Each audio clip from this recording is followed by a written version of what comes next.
اللہ نے میرے نبی کو خاندانی طور پر وہاں پہنچایا جہاں کو نہیں جا سکتا. پھر آپ کی ذات کو اتنا حسن بخشا. ایک آدمی بات حسن کی کرے، آپ کالا کلوٹا بیٹھا ہوئے تو گل جڑ دی کوئی. تو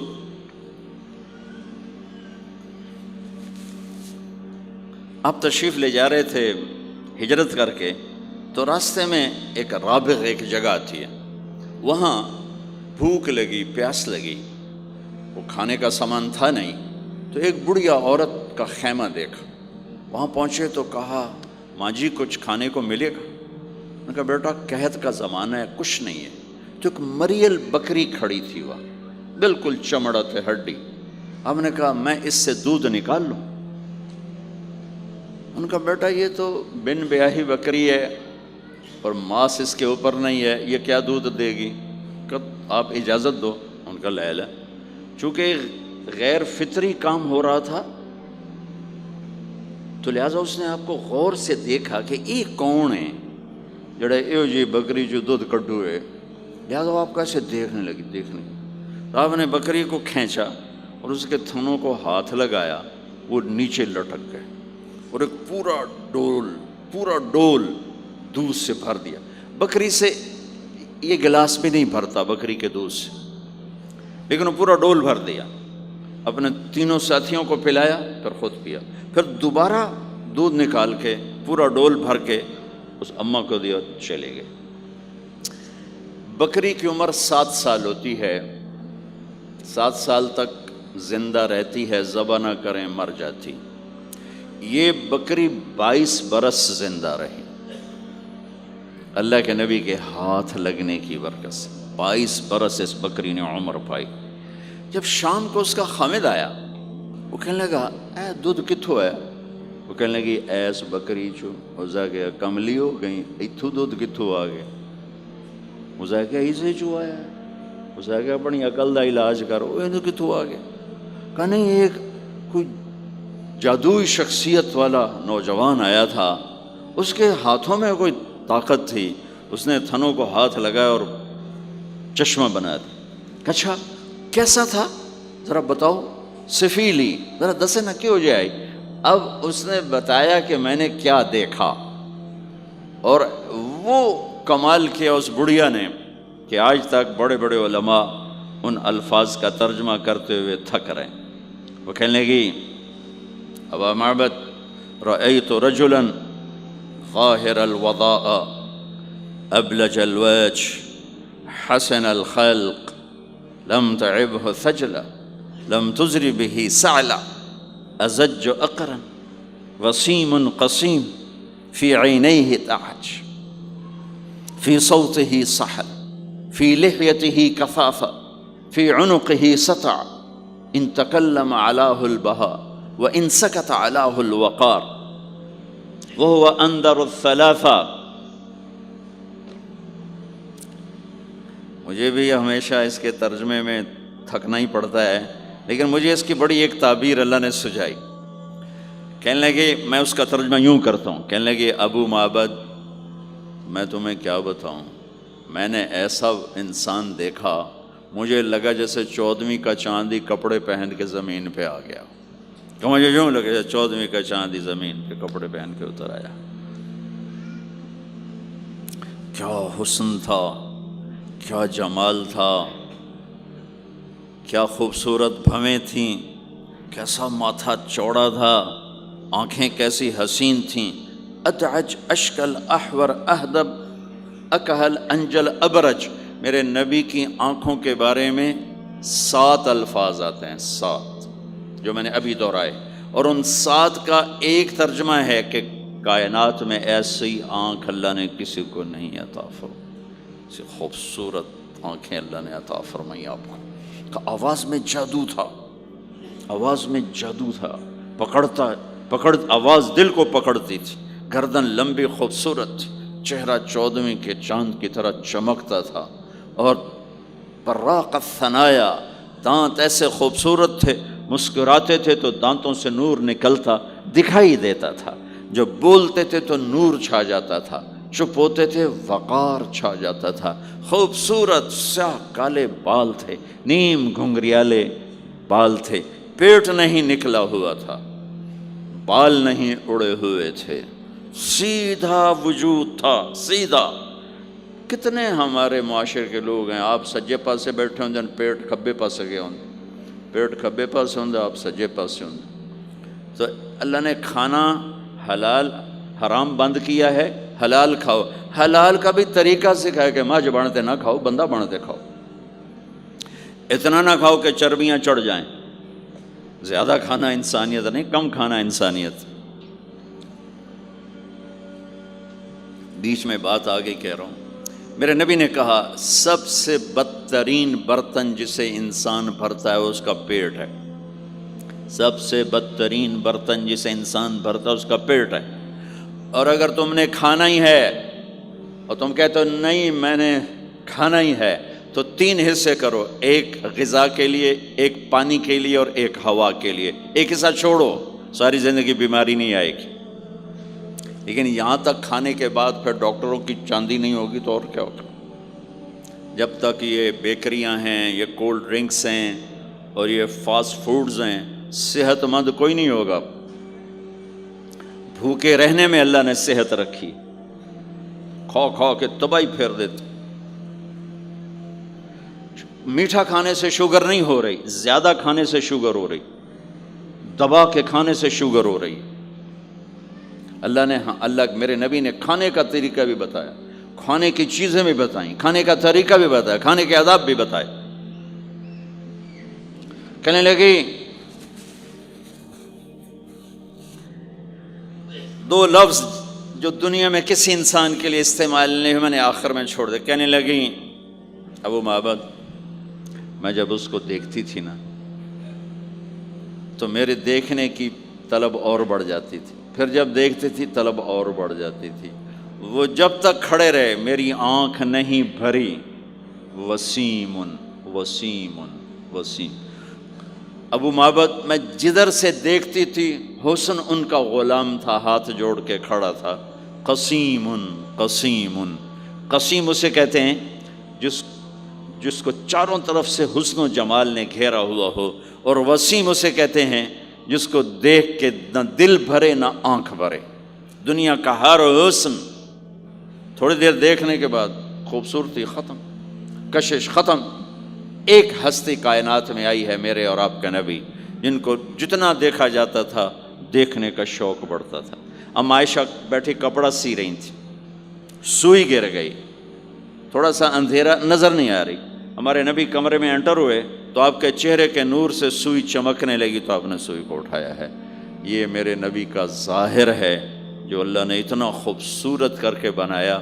پھر یہیں ہمیں زندگی کی خوبصورتی بھی ملی کہ زندگی خوبصورت ہو۔ زندگی خوبصورت ہوتی ہے رویوں کے ساتھ۔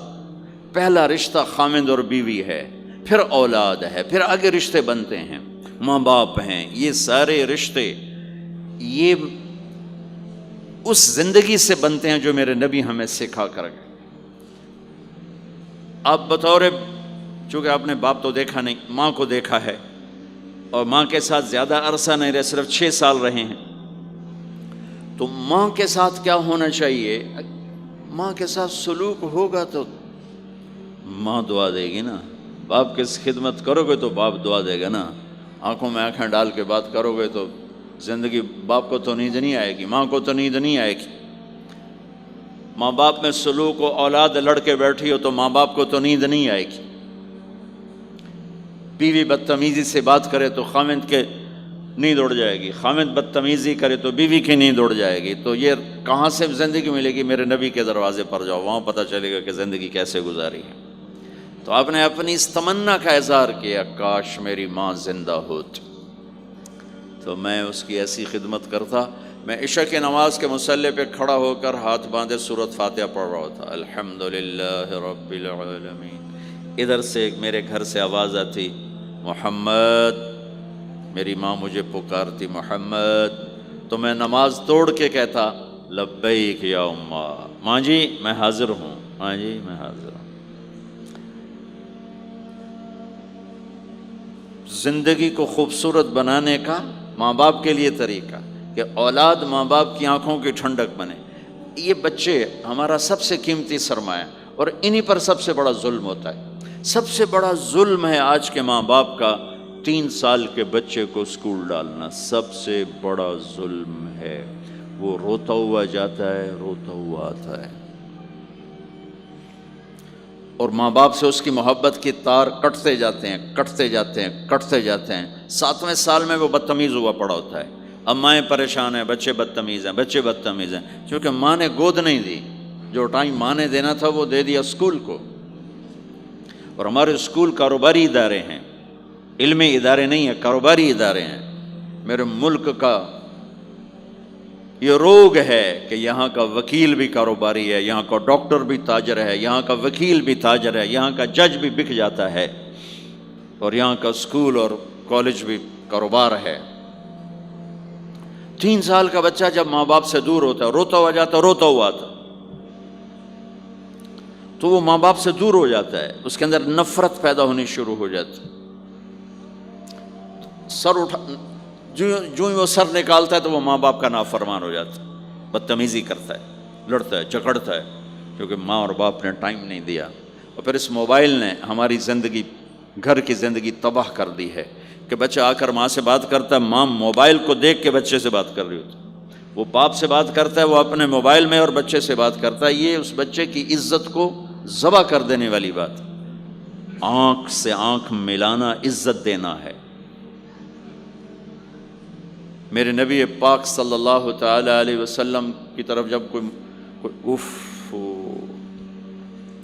کوئی آپ کو بلاتا نا، یا رسول اللہ آپ سے، تو مثلا یہ ہماری مجلس ہے، ادھر بھی لوگ ہیں، ادھر بھی لوگ ہیں. اب مجھے کوئی ادھر سے بلائے تو میری تو اتنی گردن مڑے گی، کوئی ادھر سے بلائے میری اتنی گردن مڑے گی. لیکن میرے نبی پاک صلی اللہ علیہ وسلم کو ادھر سے جب کوئی آواز دیتا یا رسول اللہ، تو اب یوں نہیں کرتے تھے، ہاں جی دسو کی گل ہے. اب پورا یوں کرتے تھے ایسے. بولو میرے بھائی کیا بات ہے، سبحان اللہ. آپ کو ادھر سے کوئی بلاتا یا رسول اللہ، تب ایسے نہیں کرتے تھے، ہاں جی بولو. اب پورا ایسے مڑ کر پھر فرماتے، جی فرمائیے کیا بات. اب عام لوگوں کے ساتھ یہ فرماتے تھے. ہم تو اپنی اولاد کے ساتھ یہ نہیں کرتے، بیوی خامند کے ساتھ یہ نہیں کرتے، خامند بیوی کے ساتھ یہ نہیں کرتے.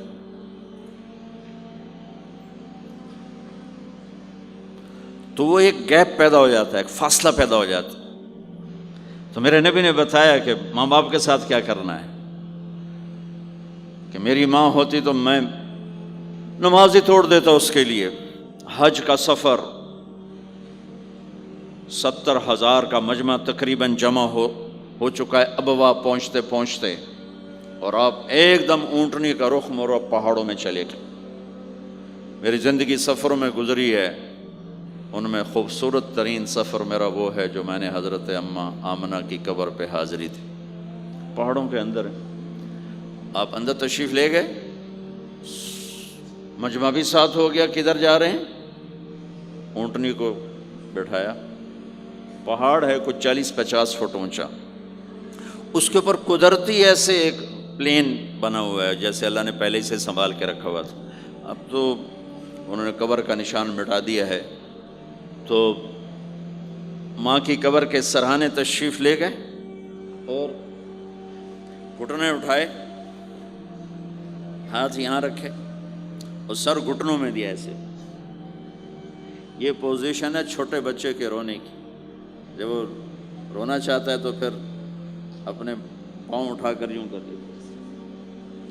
پھر اس کے بعد آپ ایک معصوم بچے کی طرح روئے، اور اتنا روئے کہ آپ کی ساری داڑھی آنسوں سے تر ہو گیا، آپ کا احرام تر ہو گیا، اور اپریل کی دھوپ تھی. اور آپ نے فرمایا میں آج رات یہیں قیام کروں گا. میں وہاں گیا ہوں، وہاں 2 آدمی نہیں ٹھہر سکتے. میرے نبی نے کہا میں یہیں ٹھہروں گا. آگے کوئی 6-7 میل دور انتظام تھا حاجیوں کے اس قافلے کے ٹھہرنے کا. کچھ لوگ چلے گئے ہوں گے، لیکن آپ نے وہ رات اپنی ماں کے سرہانے گزاری۔ اور میں جب وہاں پہنچا تو مجھے چونکہ سیرت پڑھی تھی تو مجھے چشم تصور میں وہ نظر آ رہا تھا، حضرت آمنہ کی عمر صرف 25 برس تھی اور ہارٹ اٹیک ہوا اچانک، بولا نہیں جا رہا، اور اللہ کے نبی ماں کو دیکھ کے گھبرا رہے ہیں کہ کیا ہوا، 6 سال کا بچہ پہلی موت دیکھ رہا ہے، وہ بھی ماں کی۔ تو مجھے ہارٹ اٹیک ہوا تو بولا نہیں جاتا، بلا رہے ہیں بولا نہیں جا رہا، آوازیں نکل رہی، تو بلا رہے ہیں ام ایمن بھی ساتھ ہے، آوازیں نکل رہی، لیکن بجھنے سے پہلے شمع کے جو بھڑکتی ہے 2 لفظ بولے، کل حی میت و کل جدید بال وقد ولدت طہرا۔ میرے بچے، ہر جوانی ڈھلتی ہے اور ہر زندگی موت کا نوالا بنتی ہے، مجھے لگتا ہے میرا وقت آ گیا ہے، لیکن میں ایک ایسے بچے کو چھوڑ کے جا رہی ہوں جو ساری دنیا کو پاک کر دے گا، پاکیزہ چھوڑ کے جا رہے ہیں۔ تو پتھروں میں ہی دبایا، کوئی کھودنے کا تو انتظام ہی نہیں تھا، تو جب پہاڑ سے نیچے اترے تو اللہ کے نبی نے ایک دم ہاتھ چھڑایا، دوڑ لگائی اور پھر پہاڑ پہ چڑھ گئے۔ تو ام ایمن آپ کی ماں ہیں، دودھ پلا، 8 عورتوں نے میرے نبی کو دودھ پلا، ان میں ایک ام ایمن بھی۔ وہ جب پیچھے گئیں تو ایسا منظر تھا جس کو دیکھ کر شاید زمین بھی رو رہی ہوگی اور آسمان بھی اور ابوا کے پہاڑ بھی۔ آپ ماں کی قبر پر ایسے لپٹے ہوئے اپنے سینے کو پتھروں کے ساتھ اور یوں دونوں ہاتھوں سے پتھر لیے ہوئے تھے۔ جب آپ ام ایمن قریب آئیں تو آپ سنا تو آپ فرما رہے تھے، ماں جی آپ کے سوا تو میرا کوئی نہ تھا، آپ بھی مجھے چھوڑ کے چلی گئیں، میرے لیے اب کس کی گود ہے؟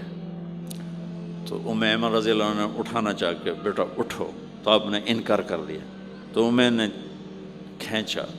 کھینچ کے نیچے لائیں اور زبردستی لائیں اور اونٹنی پر بٹھایا، اور آگے 2 راتوں کا سفر تھا، وہ سب میرے نبی کے خاموش آنسوؤں سے آپ کا گریبان تر ہوتا گیا، اور آگے نہ کوئی خالہ ہے، نہ کوئی اور آسرا ہے، نہ باپ ہے، باپ اور ماں ہی بڑا سہارا ہوتے ہیں۔ دادا نے کفالت میں لیا 8 سال کی عمر میں، ان کا بھی اللہ نے ان کو بھی اپنے پاس بلا لیا۔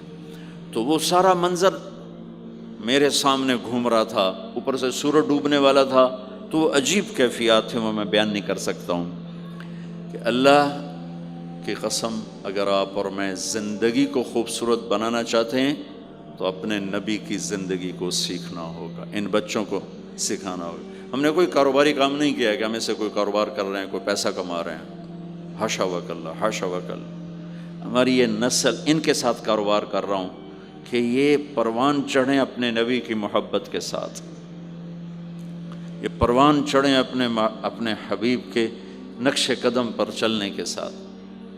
ان کے اندر اللہ اس کے نبی کی محبت، ہر بچے بچی کے اندر اللہ نے اپنے اور اپنے حبیب کی چپ ڈال دی، اس کو نکالا نہیں جا سکتا۔ میں اس کو ایکٹیویٹ کرنا چاہتا ہوں کہ اللہ کرے ان کے جذبے اللہ کے نبی کے ساتھ جڑ جائیں، پھر ماننا آسان ہو جاتا، پھر اطاعت آسان ہو جاتی۔ جب محبت نہیں ہوتی تو اطاعت نہیں آتی۔ تو میرے بھائی بہنوں، زندگی کی خوبصورتی کا تعلق میرے نبی والے خوبصورت اخلاق کے ساتھ۔ پھر آپ نے بیویوں کے ساتھ کیا سلوک کیا؟ 2 مہینے چولہا نہیں جلتا، 2 مہینے کھانے کو کچھ نہیں ملتا، اور ہر بیگم قربان ہے، فدا ہے۔ 2 مہینے جس عورت کے گھر میں چولہا نہ جلے وہ خامند کا کیا حشر کرے گی؟ اور میرے نبی کے گھر میں 2 مہینے چولہا نہیں جل رہا ہے، خود بھی بھوک برداشت کر رہے ہیں، بیگمات بھی بھوک برداشت کر رہے ہیں۔ ایک رات حضرت عائشہ کے ساتھ لیٹے ہوئے تھے ایک ہی چارپائی پر، تو آپ کبھی یوں کروڑ بدلتے، کبھی یوں کروڑ بدلتے، پھر ایک دم آگے بڑھے اور چارپائی کی لکڑی کے اوپر ایسے پیٹ کو ٹیک کر نیچے جھک گئے۔ تو عائشہ اٹھ کے بیٹھ گئے، یا رسول اللہ کیا ہوا؟ آپ سیدھے ہو کر فرمایا، عائشہ بھوک بڑی لگی۔ جس کے ہاتھ میں جنت کی چابی ہو، جو میرے نبی کا، میرے اللہ کا محبوب اور حبیب ہو، جس سے پردے ہٹا کر میرا رب کلام کر چکا ہو، جسے قاب قوسین او ادنا کا مقام دے چکا ہو، اور جس سے آگے مقام محمود پر بٹھانے والا ہو، اور جس کی شفاعت سے جنت کا دروازہ کھلنے والا ہو۔ عائشہ بھوک بڑی لگی تو حضرت عائشہ رونے لگی کہ یا رسول اللہ آپ اللہ سے بات کیوں نہیں کرتے ہیں؟ کہ نہیں عائشہ، اسی بھوک میں اللہ سے ملوں گا، مجھ سے پہلے جو نبی میرے ساتھی تھے وہ بھی اسی طرح چلے گئے، میں بھی ایسے ہی چلا جاؤں گا۔ اور اس کے باوجود بیویاں قربان ہو رہی ہیں، فدا ہو رہی ہیں۔ کس چیز نے باندھا ہوا تھا؟ میرے نبی کے سلوک نے، میرے نبی کے اخلاق نے۔ اللہ کی قسم، میرے نبی کی شادیاں شوق کی شادیاں نہیں تھیں۔ ایک حدیث سناتا ہوں، ما تزوجت وما زوجت الا بوحی من السماء نزل به جبریل۔ سن لو لوگو، میں نے جہاں شادی کی، میں نے جہاں بیٹی دی، پہلے آسمان سے وحی آئی، جبریل لے کر آئے، پھر میں نے شادی کی۔ تو یہ شوق کی شادیاں نہیں ہیں، زندگی سکھانے کی شادیاں ہیں، کیونکہ سب سے مشکل رشتہ خامند اور بیوی ہے، سب سے مشکل رشتہ خامند اور بیوی ہے۔ اس وقت طلاقیں کیوں بڑھ رہی ہیں؟ ایک تو یہ ہماری یہ جو فاسٹ فوڈ ہے، اس نے ہمارے اندر جو ایک نیچرل سسٹم تھا اسے ڈسٹرب کر دیا ہے، تو غصہ بڑھ گیا ہے، برداشت گھٹ گئی ہے، چھوٹی چھوٹی باتوں پہ گھر اجڑ رہے ہیں، گھر اجڑ رہے ہیں۔ پہلے یورپ میں سنتے تھے، اب یہاں پاکستان آج شادی ہوتی، چوتھے دن طلاق ہو رہی ہوتی۔ میں وہاں بیان کے لیے نکل رہا تھا مانچسٹر، تو میرے ساتھ جو گاڑی چلا رہا تھا، میں نے پوچھا آپ کیا کرتے ہو؟ لاہور کا تھا۔ کہا جی میں وکیل ہوں۔ میں نے کہا یہاں کوئی جھوٹے کیس ہوتے ہیں جیسے پاکستان میں؟ کہا جی نہیں، یہاں جھوٹا کیس کوئی نہیں ہوتا، جو بھی ہوتا ہے جینون ہوتا ہے۔ میں نے کہا یہاں مسلمانوں کے لڑائی جھگڑے آتے ہیں؟ کہا جی ہاں جی آتے ہیں۔ میں نے کہا سب سے زیادہ کیا جھگڑے آتے ہیں؟ کہا جی سب سے زیادہ طلاق کے آتے ہیں، طلاق طلاق طلاق طلاق۔ کہ نہیں سیکھا، زندگی برداشت کا نام ہے، برداشت کرنا سیکھا نہیں۔ میرے نبی نے 11 شادیاں کی، ہر قسم کی عورت کے ساتھ شادی کی، خاندان کے اندر، برادری کے اندر، اور خاندان برادری سے باہر۔ یہی 3 نسبتیں ہیں۔ اپنے خاندان میں قریش، تو آپ کی کئی بیگمات قریش، حضرت عائشہ، حضرت حفصہ، حضرت زینب، حضرت ام حبیبہ، یہ سب قریش ہیں۔ قریش سے باہر حضرت میمونہ، حضرت جویریہ، یہ قریش سے باہر ہے برادری۔ پھر برادری سے بھی باہر شادی کی، یہود، حضرت صفیہ یہودی کی بیٹی ہیں، ان کے ساتھ شادی کی۔ ہر نسل سے شادی کی، اوپر والے کا نظام ہے۔ اپنے سے مالدار حضرت خدیجہ، اپنے برابر ام سلمہ، ام حبیبہ، اپنے سے کم فخر میں جویریہ، صفیہ، اپنے سے غربت کے ساتھ نہیں۔ عمر سے بڑی کے ساتھ شادی کی، حضرت خدیجہ۔ ہم عمر کے ساتھ شادی کی، حضرت سودا۔ عمر سے کم سے شادی کی، حضرت عائشہ۔ بیوہ سے شادی کی، حضرت خدیجہ۔ مطلقہ سے شادی کی، حضرت زینب۔ کماری سے شادی کی، حضرت عائشہ۔ جتنی بھی نسبتیں کسی عورت کی بن سکتی ہیں، ان سب میں اللہ نے آپ کو استعمال کر کے زندگی گزارنے کا طریقہ سکھایا۔ تیز مزاج کے ساتھ شادی کی، حضرت حفصہ رضی اللہ تعالیٰ عنہ، مزاج میں تیزی تھی۔ حضرت عمر رضی اللہ تعالیٰ عنہ کی بیٹی، مزاج میں شدت تھی، زندگی گزار کے دکھایا۔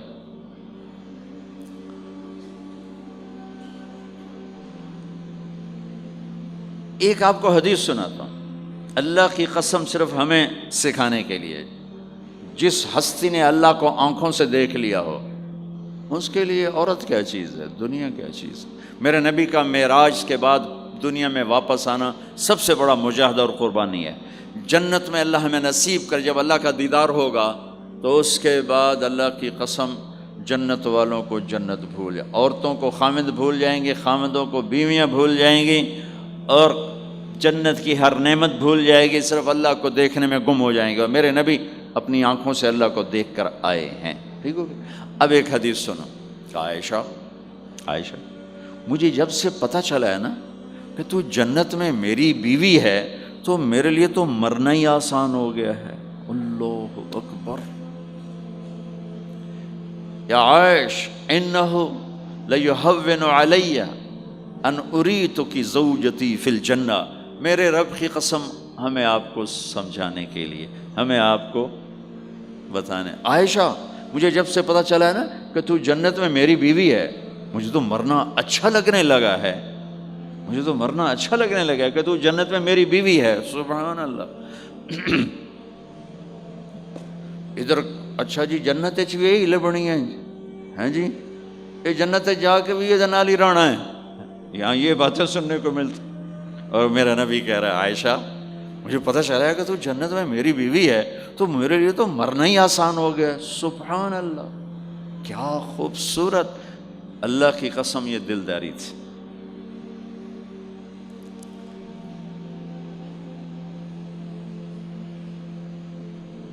سب سے مشکل رشتہ خامند اور بیوی ہے، سینکڑوں آیات اس کے لیے اللہ نے اتاری، ماں باپ کے لیے چند آیات، اولاد کے لیے چند آیات، بہن بھائیوں کے لیے چند آیات ہے، خامند اور بیوی کے لیے قرآن پڑھا ہے، پوری سورت اتاری ہے، اور سینکڑوں آیات اتاری، چونکہ ایک اس رشتے کی اہمیت، ایک اس کی نزاکت اور کمزوری کہ کوئی رشتہ ٹوٹتا نہیں سوائے خامند اور بیوی کے۔ میں ماں کا بیٹا ہوں، باپ کا بیٹا ہوں، اچھا ہوں یا برا ہوں، انہی کا ہوں، میرا نسب میری نافرمانی سے بدل نہیں سکتا، میں اللہ بخش کا بیٹا ہوں، میرا یہ نسب بدل نہیں سکتا، اچھا ہوں یا برا ہوں، اللہ ان کی قبر روشن کرے۔ خامند اور بیوی کا رشتہ ایک بول پہ ٹوٹ جاتا ہے، ایک بول پہ ٹوٹ جاتا ہے، اس لیے اس کو بچانے کے لیے آیات آیات آیات، اور میرے نبی کی شادیاں کہ کس طرح ایک گھر کو لے کے چلتے ہیں، کس طرح ہر مزاج کی عورت کے ساتھ سلوک کرتے ہیں۔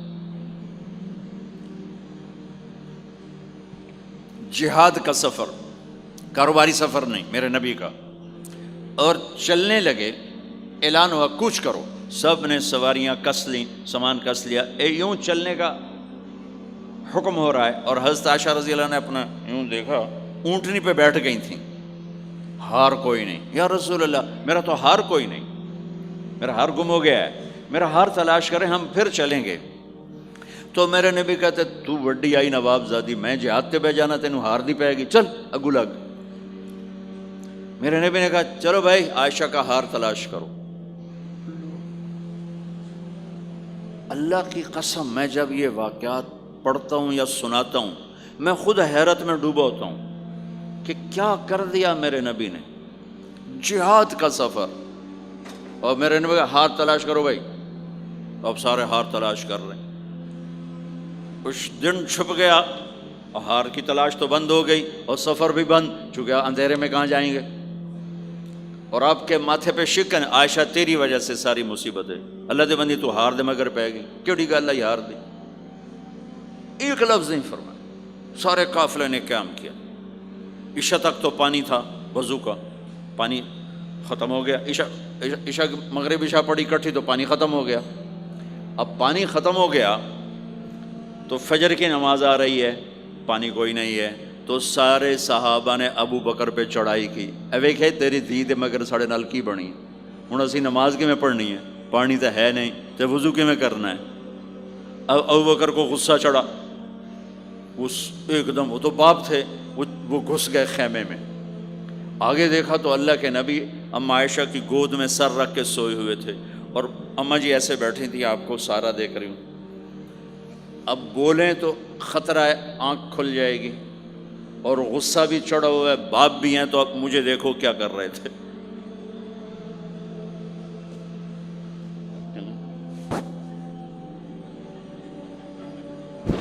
تیرے جو پھر یوں ماری زور سے انگلی بیٹی کے نا یہاں، پہلے یوں کرتے پھر ایسے ماری زور سے، وہ کہنے کہ میں ایسے سخت ہو گئی تاکہ میں ایسے نہ ہوں کہ اگر میں تھوڑا حرکت کی تو اللہ کے نبی کی آنکھ کھل جائے گی، تو ماری گیا ٹھا ٹھا ٹھا، وہ منہ سے کہہ رہا، اور وہ ایسا کر کے بیٹھی چمک، غصے میں باہر چلے گئے۔ اب آپ کی آنکھ کھلی فجر پر،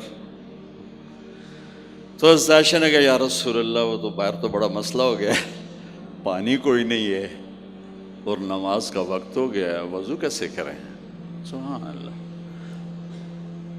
اللہ نے قانون بدل دیا، دنیا میں پہلی دفعہ ہونے لگا ہے۔ 1,24,000 نبی آئے، پانی نہ علی وضو ہو سکتا ہے، اس کے علاوہ نہیں ہو سکتا۔ میرے اللہ نے قرآن اتارا فَإِن لَّمْ تَجِدُوا مَاءً فَتَيَمَّمُوا صَعِيدًا طَيِّبًا فَامْسَحُوا بِوُجُوهِكُمْ وَأَيْدِيكُمْ مِنْهُ۔ اچھا میرے بندو، پانی مک گیا ہے، چلو مٹی چاہتے منہ تے مارو تے دوئی چاہتے ہتھاں تے مارو تے تمہارا وضو ہو گیا، چلو تیمم کرو اور نماز پڑھو۔ اب وہ جو سارے ابو بکر پہ غصے ہو رہے تھے نا، اما عائشہ کہنے لگے واہ ابو بکر بھائی تیرے طفیل کی کم بن گیا، تیری دھی دے طفیل کی کم بن گیا۔ تو اسید بن حذیر پہلے ذرا زیادہ گرم ہوئے تھے، تو وہی ابو بکر تیرے گھر کی یہ پہلی برکت نہیں ہے، پہلے بھی بہت شمار برکتیں تیرے گھر کی طفیل امت کو ملی ہیں۔ تو اللہ نے تیمم کی آیت اتار دی، حضرت عائشہ کو ڈانٹ پلانے کی آیت نہیں آئی کہ میرے نبی تیری بیگم کے ہار کی وجہ سے میرے دین کا کام رک گیا اور میرے بندوں کی نماز خراب ہو گئی اور ان کو پانی سے محروم ہونا پڑا۔ میں قربان جاؤں اپنے رب پر، اپنے حبیب پر، اس ماں عائشہ پر، دنیا کی واحد عورت ہے جس کے سینے پر سر رکھ کر کسی نبی نے جان دی ہو۔ 1,24,000 نبیوں میں سے کوئی نہیں ہے جس کا سر بیگم کے سینے اور ٹھوڑی کے درمیان ہو اور اس کی جان اللہ نے نکالی ہو۔ واحد میرے آپ کے مات فی سحری و نحری، سحری و نحری، سحری و، کہ میرے چونکہ آپ ایسے بیٹھے تھی اور حبیب پاک آپ کے سینے پر یوں دراز تھے، نیم دراز اس طرح، اور آپ کا سر مبارک ٹھوڑی کے ساتھ لگ رہا تھا، ٹھوڑی کے ساتھ یہ جگہ یہاں لگ رہی تھی اور باقی یہاں تھی، آپ اس طرح۔ اور واحد خاتون ہے جن کا حجرہ کسی نبی کی آرام گاہ بنا، ابدی آرام گاہ بنا۔ واحد اما عائشہ ہیں جن کے حجرے کو اللہ نے کسی نبی کے آرام گاہ بنایا، اور یہ واحد حجرہ ہے جہاں 70,000 فرشتہ صبح آ کے درود و سلام پڑھتا ہے اور شام تک پڑھتا ہے، اور شام کو 70,000 نیا آتا ہے اور صبح تک درود و سلام پڑھتا ہے اور واپس چلا جاتا ہے۔ کائنات، اللہ جب مسلمان دنیا سے مٹ جائیں گے، مسجد نبوی مٹ جائے گی، بیت اللہ مٹ جائے گا، مدینے کی ایک اینٹ باقی نہیں بچے گی، مکہ کتنے بڑی بڑی بلڈنگیں، ایک اینٹ باقی نہیں بچے گی، اور وہاں سے گزرتے ہوئے لوگ کہیں گے لگتا ہے اتنے کدی آبادی ہوئے گی، ایتھے لگتا ہے کدی آبادی ہوئے گی۔ یہ زبانوں پہ ہوگا، جب سارے نشان مٹ جائیں گے اس وقت بھی 70,000 فرشتہ آ کے درود و سلام صبح سے شام تک پڑھے گا اور شام سے صبح تک پڑھے گا۔ یہ واحد میں خاتون ہیں عائشہ بنت ابی بکر جن کو اللہ نے یہ عزت بخشی، اور یہ واحد خاتون ہیں جب ان کے اوپر تہمت لگی، حضرت یوسف علیہ السلام پہ تہمت لگی تو بچے نے گواہی دی، حضرت مریم پہ تہمت لگی بیٹے نے گواہی دی، اور اما عائشہ پہ تہمت لگی تو اللہ نے گواہی دی کہ میں گواہ ہوں، اللہ گواہ بن کے آئے۔ تو اللہ نے کہا تیمم کرو بھائی، سارے خوش ہو گئے، سارے خوش ہو گئے۔ تو حضرت عائشہ نے کہا یا رسول اللہ اب میرا ہار چھوڑ دیں، اب چلیں۔ تب آپ نے کہا چلو بھائی کوچ کرو۔ اس سے زیادہ کوئی دلداری کا واقعہ پیش کر سکتا ہے؟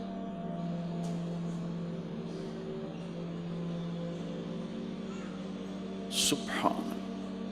اور جب اونٹنی کو اٹھایا گیا وہ ہار کا دھاگا ٹوٹا اور پھسل کے اونٹنی کے نیچے چلا گیا، وہ سارے کھبے سجے ویندے رہ گئے، ہار نیچے پڑا تھا۔ جب اونٹنی کو اٹھایا تو ہار نیچے سے نکلا، تو صاحب نے کہا لے بھی عائشہ اے تیرا ہار بھی لب گیا۔ یہ دلداری ہے میرے نبی کی، یہ ہمیں سکھایا۔ کہیں عورتوں کی بدتمیزی بھی انتہا کو پہنچی ہوتی ہے اور وہ اپنے گھر اجاڑ دیتی ہیں اپنی زبان کی شدت کی وجہ سے، اپنی بد اخلاقی کی وجہ سے۔ لیکن کوئی زیادہ معاملہ مردوں کی طرف سے خراب ہوتا ہے تو شریعت نے بھی اس کو زیادہ بیان کیا اور میرے نبی نے بھی اس کو اجاگر کیا۔ اور میرے نبی کی آخری تقریر، آخری خطبہ حجۃ الوداع کا، صرف ایک رشتے کو بیان کیا، صرف ایک رشتے کو بیان۔ ہم کتنے رشتوں میں جکڑے ہوئے ہیں، ماں باپ، بہن بھائی، چاچا تایا، خالہ خالو، دادا دادی، نانا نانی، ساس بہو، کتنے ہم رشتوں میں جکڑے ہوئے ہیں۔ میرے نبی نے صرف ایک رشتے کا حق بیان کیا، استوصوا بالنساء خیرا، میں تمہیں تمہاری بیویوں کے بارے میں وصیت کر رہا ہوں، ان کے ساتھ اچھا سلوک کرنا۔ صرف ایک رشتے کو بیان فرمایا، چونکہ یہ بنیادی رشتہ ہے، یہاں سے خاندان بنتا ہے۔ جب یہ ٹوٹ جاتا ہے اور ہمارا جوائنٹ فیملی سسٹم ہے تو کہیں ساس توڑ رہی ہے، کہیں سسر توڑ رہا ہے، کہیں نندیں توڑ رہی ہیں، کہیں خود خامد اپنی بے وقوفی کی وجہ سے توڑ رہا ہے، کہیں بیوی اپنی حماقت کی وجہ سے اس رشتے کو توڑ رہی ہے۔ ایک عورت آئی، ایک لڑکی آئی، یا رسول اللہ میری شادی ہونے لگی، میرے خامد کا کیا حق ہے میرے اوپر؟ دونوں طرف کی میرے نبی نے زندگی سکھائی۔ میرے نبی نے فرمایا تیرے خامد کے جسم پہ پھوڑے نکل آئیں، پھوڑوں میں گندا پانی جمع ہو جائے، پیپ جمع ہو جائے، اور تو زبان سے چاٹ چاٹ کے اس کے زخموں کو دھوئے، تو بھی تو نے اپنے خامد کا حق ادا نہیں کیا ہے۔ دوسرا، لائف کو بیلنس کیا میرے نبی نے کہ ایک گھر کیسے چلتا ہے اور کس طرح خوبصورت بنتا ہے، وہ میرے نبی کے اخلاق ہیں۔ آپ سب سے ایک بات کرتا ہوں، برداشت کرنا سیکھ لیں، زندگی خوبصورت ہو جائے۔ صرف سارے اخلاق کو میں جمع کروں ایک لفظ میں، برداشت، اور اس کو شریعت میں صبر۔ صبر کرنا سیکھ لیں، زندگی خوبصورت ہو جائے گی۔ بچیاں ساس کی شکایت کر رہی ہوتی ہیں، کبھی خامند کی شکایت کر رہی ہوتی ہیں، کبھی اولاد ماں باپ کی شکایت کر رہی ہوتی ہے، کبھی اولاد ماں باپ کی شکایت کر رہے ہوتے ہیں۔ شکایتوں سے جہان بھرا پڑا ہے۔ آپ شکایتوں کو دفن کر کے ہونٹ سی لیں، صبر، آہ نہ کر لبوں کو سی، عشق ہے دل لگی نہیں، سینے پہ تیر کھائے جا، آگے قدم بڑھائے جا، یعنی زبان حال سے کہہ دے کہ ہاں ستائے جا۔ جو ستاتا ہے چپ ہو جاؤ، جو ستاتا ہے چپ ہو جاؤ۔ اللہ کی قسم آپ ایسی طاقت بنو گے کہ پہاڑ بھی راستہ دیں گے۔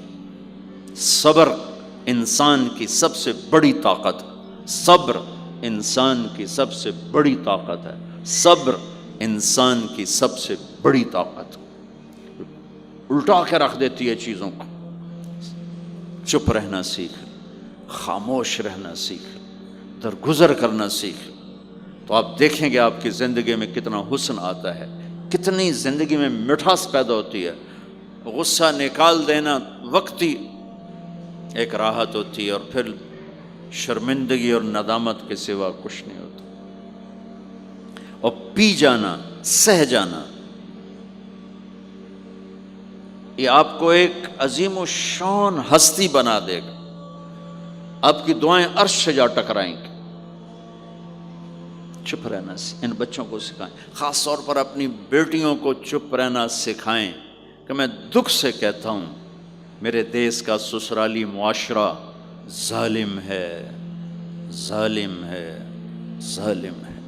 اس میں نہ کوئی نمازی کی قید ہے، نہ بے نمازی کی، نہ دیندار کی، نہ بے دین کی، نہ کسی پردے والے گھر کی، نہ بے پرد گھر کی۔ سسرالی معاشرہ بہت ظالم ہے، بہت ظالم۔ جوائنٹ فیملی سسٹم عذاب بن چکا ہے، عذاب۔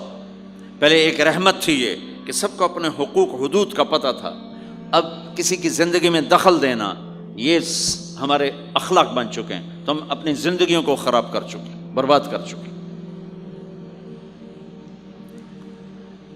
پھر اولاد کے ساتھ کیا کرنا ہے؟ میرے نبی نے حسن حسین کے ساتھ 7 سال گزارے، حسین کے ساتھ 6 سال، حسن کے ساتھ 7 سال علیہم السلام رضی اللہ عنہما۔ 7 سال میں بچہ سمجھدار ہوتا ہے۔ ایک نصیحت نہیں کی، ایک نصیحت، 7 سال ایک نصیحت نہیں پائیں گے آپ۔ اتنے بڑے نبی، اتنا بڑا انسانیت کا بوجھ، اور روزانہ ٹائم نکال کے بچوں کے پاس آ کر بیٹھتے تھے، ان کے ساتھ کھیلتے تھے، کشتی کرتے تھے، اور بھائیوں کو لائن میں کھڑا کر دیتے تھے۔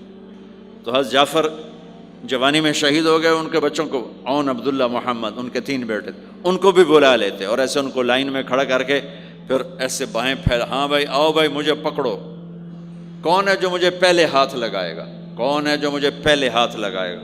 وہ دوڑ لگاتے پانچوں کا پانچوں، کوئی سر پہ چڑھتا، کوئی کمر پہ چڑھتا، کوئی گود میں گرتا، اور میرے نبی بیٹھ کے مسکراتے۔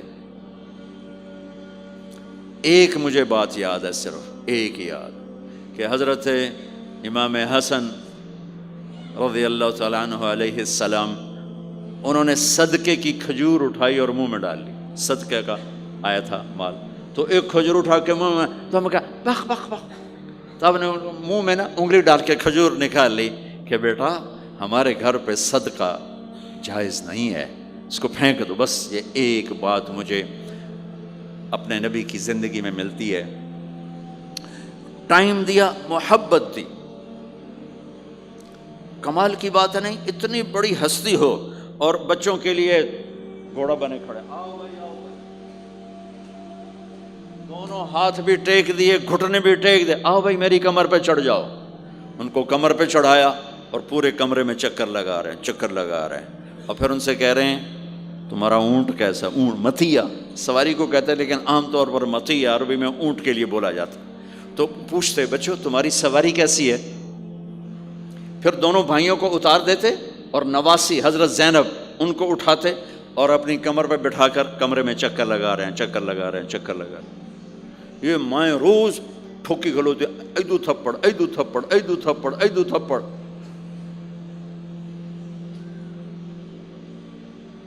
ساری مائیں سکول ماسٹر بنی ہوئی ہیں، بس ٹھوکی جاؤ، ڈنڈے ماری جاؤ، بس ایسی بے وقوف ہیں کہ جتنی محنت یہ کھانے پر کرتے، اپنے کپڑے کو سجانے پر کرتے، اس کا 100واں حصہ بچوں پہ کریں، ان کے بچے جنید بغدادی بن جائیں۔ ایک سکول کے حوالے کیا 3 سال کی عمر، پھر ٹیوٹر کے آتے، ٹیوٹر کے حوالے، اکیڈمیوں کے حوالے، پوچھو تو پوتر ان کے روبوٹ ان کدی یہیں بھجے جاندے، ان کدی یہیں بھجے جاندے، ان کدی یہیں بھجے جاندے۔ اے آیا کہ بی آیا؟ اے بی سانو آپ برباد کیتا ہے۔ آہا، اور سنو، چلو یہ تو گھر کی بات ہے نا۔ ایک دفعہ حسن حسین کی کشتی کرواتے تھے، آؤ بھائی کشتی کرو بھائی۔ ایک دن کا واقعہ نہیں، یہ آئے دن کا واقعہ ہے، لیکن ایک واقعہ کہ حسن حسین کی کشتی ہو رہی، حسین چھوٹے تھے، حسن بڑے تھے، تو حسن دبا رہے ہوں گے حسین کو، تو آپ حضرت حسین کو شاباش شاباش حسین، ای ہے حسین، ای حسین، یعنی حسین زور لا، حسین زور لا، شاباش شاباش۔ اماں بول پڑی، فاطمہ جنت کی سردار، یا رسول اللہ آپ ساری شاباش حسین کو دیے جا رہے ہیں، حسن کو نہیں دے رہے۔ ہم نے کہا فاطمہ یہ جبریل میرے پاس کھڑا ہوا ہے، یہ بھی حسین کو شاباش دے رہا ہے، تو اس کے پیچھے میں بھی حسین کو شاباش دے رہا ہوں۔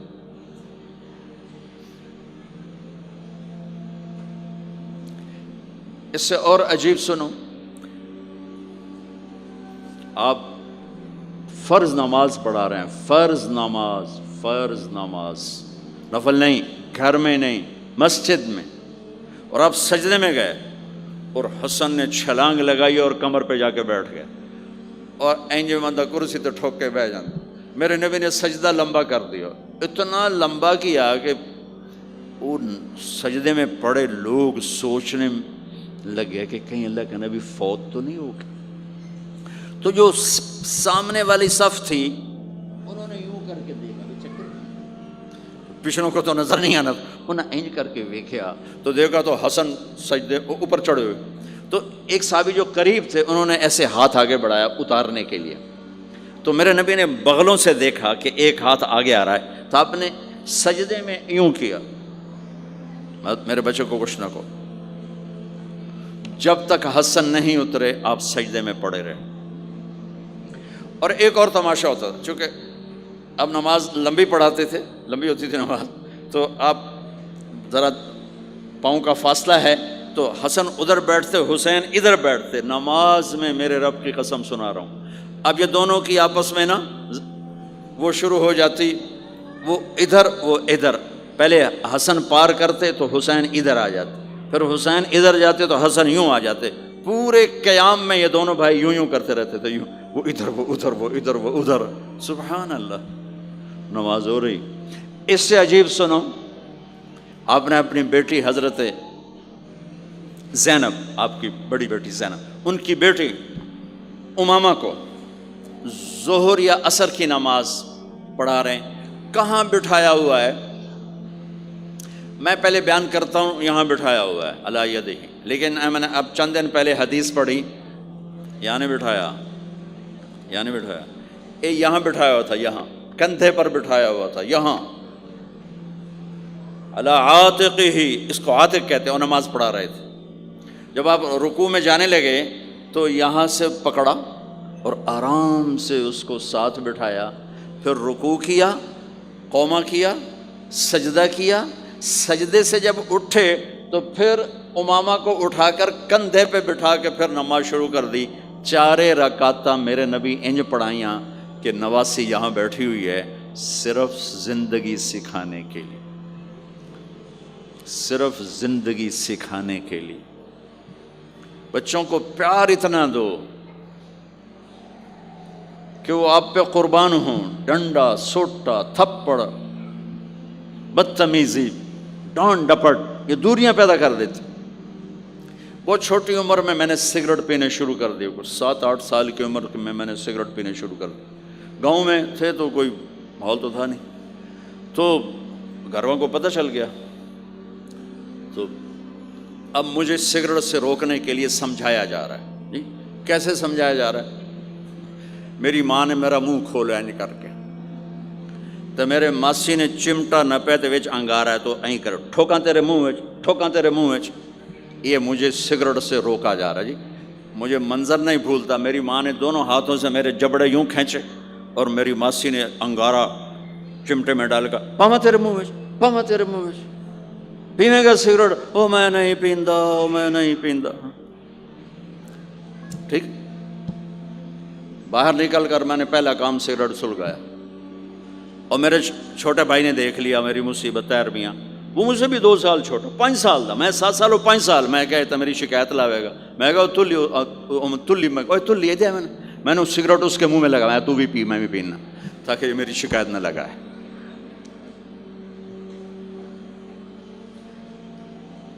تو آج کے ماں باپ بڑے جاہل ہیں، ہم بڑے ایجوکیٹڈ ہیں، میں کہتا ہوں انتہائی جاہل ہیں، جنہیں بچے کو لے کے چلنا نہیں آتا، جنہیں رشتوں کی قدر نہیں، انہوں نے خاک پڑا ہے، کاغذ کی ڈگریوں کو علم بنا کے پھرتے ہیں، جسے میرے نبی کی زندگی کا پتہ نہیں، اللہ کی قسم جانور سے بدتر ہے،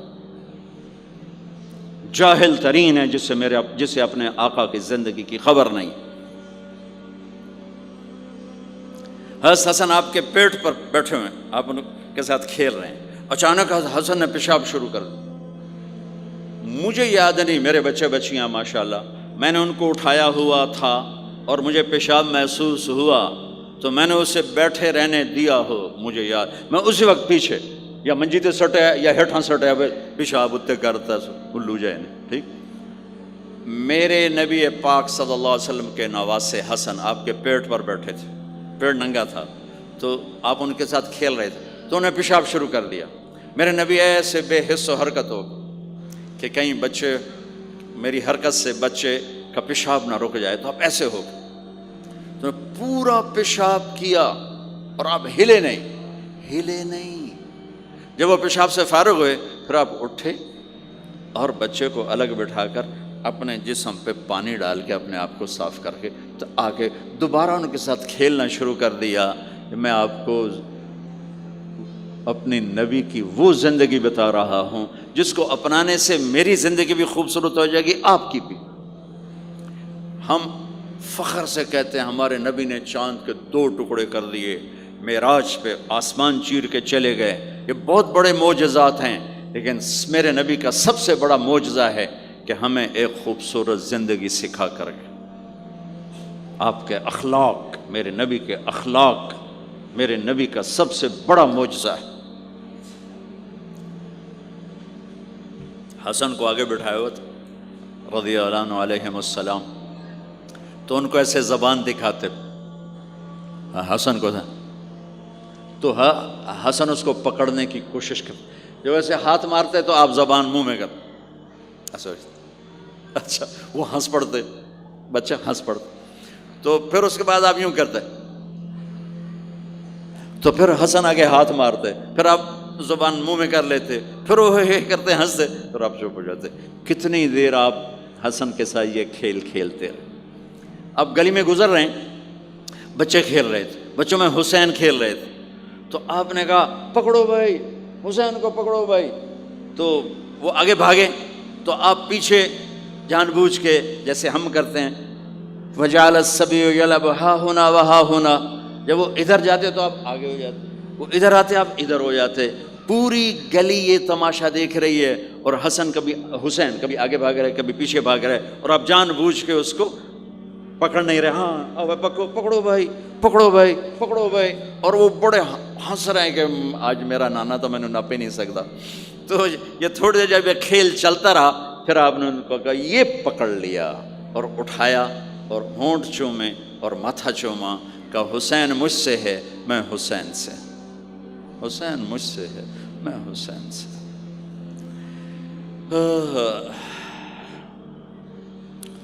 میرے بھائی بہنوں عزیزو، اسلام ہی تو خوبصورت زندگی سکھاتا ہے، وہی ہم نے بھلا دیا۔ کپڑے کیسے ہوں، ٹائی کیسی ہو، کوٹ کیسا ہو، گاڑی کیسی ہو، کھانا کیسا ہو، لباس کیسا ہو، سواری کیسی ہو، گھر کیسا ہو، ڈرائنگ روم کیسا ہو، میچنگ کیسے ہو، بھلا اس کو زندگی تھوڑا ہی کہتے ہیں۔ تو آپ سب سے کہتا ہوں کہ اپنے نبی کی زندگی اور سیرت کو پڑھیں، اس کو سیکھیں۔ یہ تبلیغ کا کام ایک عملی محنت ہے، سیکھنے۔ ان بچوں پر محنت کر رہے ہیں کہ اللہ کرے یہ پروان چڑھے تو ان کے اندر اللہ اس کے رسول کا پیار ہو، تو پھر یہ خود ہی چلنا شروع کریں گے۔